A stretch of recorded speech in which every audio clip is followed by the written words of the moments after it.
السلام علیکم. سعدیہ بخاری، director موسینینی resource centre. Viewers, آج آپ کے سامنے میں موسینینی ریسورس سینٹر کا on line virtual class room initiative لے کے حاضر ہوئی ہوں. آج کا جو ہمارا ٹاپک ہے وہ ہے ڈارک ویب اور پاکستان. آئیے سب سے پہلے ہم دیکھتے ہیں کہ ڈارک ویب کیا ہے. جیسا کہ آپ جانتے ہیں، انٹرنیٹ بیسکلی ایک سروس ہے جو کہ کنیکٹ کرتی ہے دنیا بھر کے کمپیوٹرز کو around the globe. World wide web ایک ایپلیکیشن ہے جس کو ہم عام طور پر استعمال کرتے ہیں مختلف ویب سائٹس سے کنیکٹ کرنے کے لیے. یعنی کہ انٹرنیٹ ایک پلیٹ فارم کی طرح سے انٹر کنیکٹڈ ہے ان سب پرائیویٹ اور پبلک نیٹ ورکس کے ساتھ جو کہ ورلڈ وائڈ ویب سے جڑے ہوئے ہیں. مگر کچھ پرائیویٹ نیٹ ورکس ایسے ہیں جو کہ ورلڈ وائڈ ویب سے نہیں جڑے ہوئے اور ان کو ورلڈ وائڈ ویب کے ذریعے کنیکٹ نہیں کیا جا سکتا، اور وہ صرف ایکسیسیبل ہیں ان سرچ انجن سے جن سے ڈیپ ویب بنتا ہے. یہاں سے آگے جب ہم چلتے ہیں تو ہم سب جانتے ہیں کہ خاص طور پہ شہروں میں اس وقت پینڈیمک کی وجہ سے ہمارا تعلق پوری دنیا سے زیادہ تر انٹرنیٹ کی ہی وجہ سے ہے. سماجی میڈیا کی اپلیکیشنز کے ذریعے اس وقت تقریباً تمام امور زندگی کے معاملات طے کیے جا رہے ہیں. گروسری شاپنگ، ڈاکٹر سے کنسلٹیشن، بجلی کے بل ادا کرنا، بینک ہو یا بزنس. اس وقت اربن سینٹرز میں کم از کم میں بہت وثوق کے ساتھ کہہ سکتی ہوں کہ یہ سارے کاروبار جو ہیں وہ انٹرنیٹ کے ذریعے ہی ہو رہے ہیں. ایسے میں ہمیں یہ سوچنے کی ضرورت ہے کہ کیا ہماری فیملیز اور ہم خود بھی کہیں پازیٹیو سائڈ کو تو دیکھ رہے ہیں، مگر کیا ہمیں یہ بھی سمجھنے کی ضرورت ہے کہ انٹرنیٹ کی ایک نیگیٹو سائڈ بھی ہے اور جس کی وجہ سے ہماری زندگیوں میں بہت ہی بڑے طوفان آ سکتے ہیں اگر ہم نے اس کو بروقت نہ سمجھا اور ہم دھیان سے نہ چلے. جیسا کہ آپ جانتے ہیں گزشتہ کچھ سالوں سے چھوٹے بچوں کو ریپ کر کے ان کو مار دینے کی بہت زیادہ کیسز قصور میں رپورٹ ہوئے ہیں. ہمیں سوچنا یہ ہے کہ ان معصوم زندگیوں کی جو خبریں میڈیا میں بسا اوقات آتی ہیں اور پھر وہ غائب ہو جاتی ہیں، کہیں ان سے جڑی وہ پورن ویڈیوز کی جو سٹوریز ہیں وہ ڈارک ویب سے تو نہیں جا کے مل جاتی. کیا صاحب اختیار لوگ اس وجہ سے ان خبروں کو دبا دیتے ہیں؟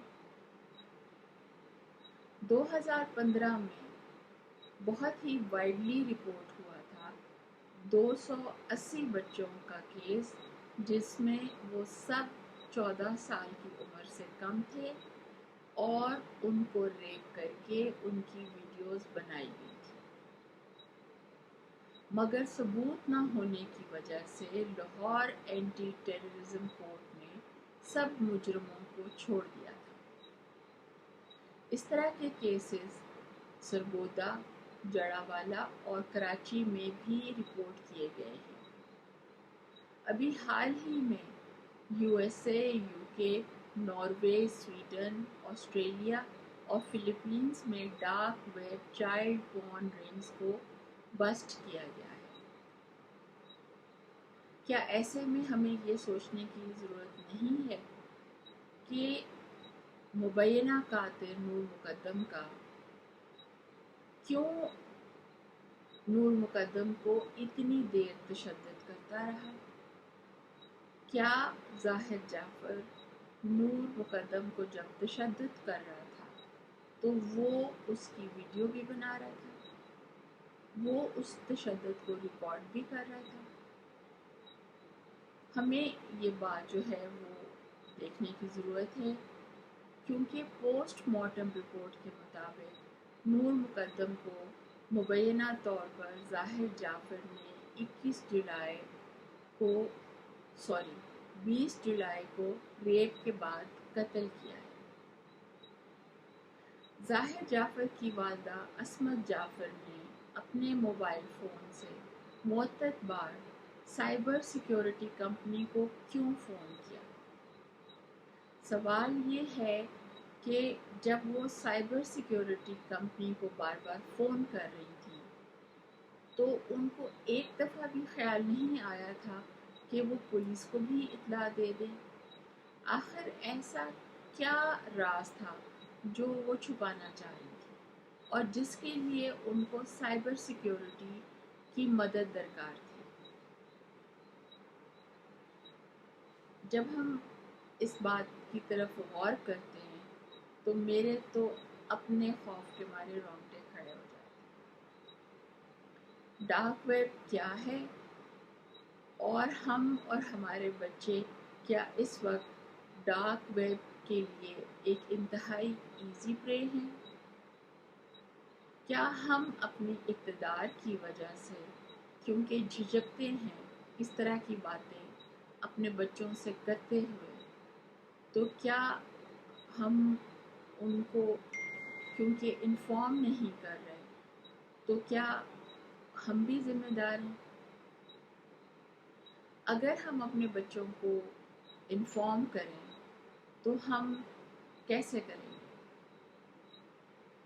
خاص طور پہ جب ہم یہ جانتے ہیں کہ بلو ویل گیم پوری دنیا میں انٹرنیٹ کے ذریعے کھیلی گئی اور اس گیم کا ایک جو ٹارگٹ تھا وہ تھا ٹین ایجرز کو اکسانا کہ وہ خودکشی کریں، اور پوری دنیا میں 200-250 ٹین ایجرز نے اس گیم میں پارٹیسپیٹ کرنے کے بعد خودکشی کی ہے۔ پینڈیمک 2000 کی وجہ سے جہاں کووڈ نے ہم سب کو پریشان کیا ہوا ہے اور ہماری معیشت جو ہے اس کو بہت بری طرح سے ہٹ کیا گیا ہے، وہاں پہ کہیں ہم سے یہ غلطی تو نہیں ہو رہی کہ ہم اپنے بچوں کو آن لائن دنیا کی لپیٹ میں بری طرح سے جانے دے رہے ہیں بغیر ان کو بتائے کہ کس قسم کے خطرات انٹرنیٹ میں ان کے لیے موجود ہیں؟ کیا ہم انٹرنیٹ سے جڑے ہوئے پورے خدشات جو ہیں ان سے آگاہ ہیں؟ اور کیا ہمیں یہ سوچنے کی ضرورت نہیں ہے کہ یہ جتنے بھی قتل ہوئے ہیں ان میں خاص طور پہ جو ظاہر جعفر کا قتل ہے اس کو ایک ایگزیمپلری پنشمنٹ دے کر یہ جو کلچر آف امپیونٹی ہے اس کو ختم کیا جا سکتا ہے؟ آپ کا بہت شکریہ، آپ نے مجھے موقع دیا کہ میں اپنی بات آپ کے ساتھ کر سکوں۔ اگر آپ کا کوئی کامنٹ ہے جو کہ آپ میرے ساتھ شیئر کرنا چاہتے ہیں تو کائنڈلی ویڈیو کے نیچے دیے ہوئے کامنٹ سیکشن میں مجھے ضرور اپنی رائے سے آگاہ کریں۔ تھینک یو سو مچ۔ اللہ حافظ۔